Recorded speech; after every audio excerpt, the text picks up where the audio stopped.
Hello दोस्तों, नमस्ते, प्रणाम। मैं पूजा जौनपुरी आप सभी का स्वागत करती हूँ अपने यूट्यूब चैनल पे। तो है गाइस, मैं आप सभी के लिए एक छोटा सा सुहाग गीत लेके आई हूँ। आप लोग सुनिए, कैसा लगेगा कमेंट बॉक्स में जरूर बताना। भैया, चाची, बहनी जी भी देखिए सब। हथावा में लोटाली है, लोटावा में पानी जी, चली है सुहाग सींचे बाबा की दुलारी जी, चली है सुहाग सींचे बाबा की दुलारी जी।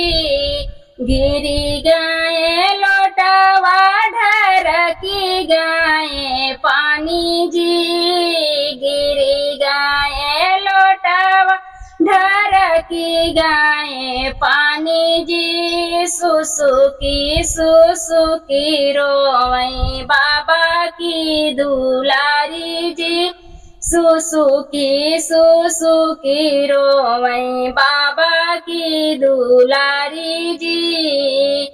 घोड़ावा चढ़लाया मई सासुरु के पुताजी, कौने गुना रोवत बाटी बाबा की दुलारी जी, कौने गुना रोवत बाटी बाबा की दुलारी जी। गिरी गाये लोटावा ढरकी गाये पानी जी, गिरी गाये लोटावा ढरकी गाये पानी जी।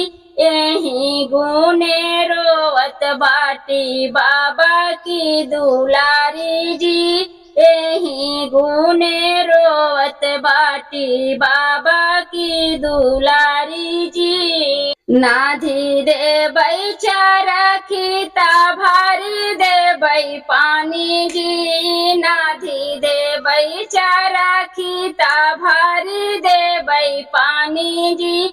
लहरन लगी है सुहागवा के कियारी जी, लहरन लगी है सुहागे के कियारी जी। हाथावा में लोटाली है, लोटावा में पानी जी, चली है सुहाग सींचे बाबा के दुलारी जी, चली है सुहाग सींचे बाबा की दुलारी जी।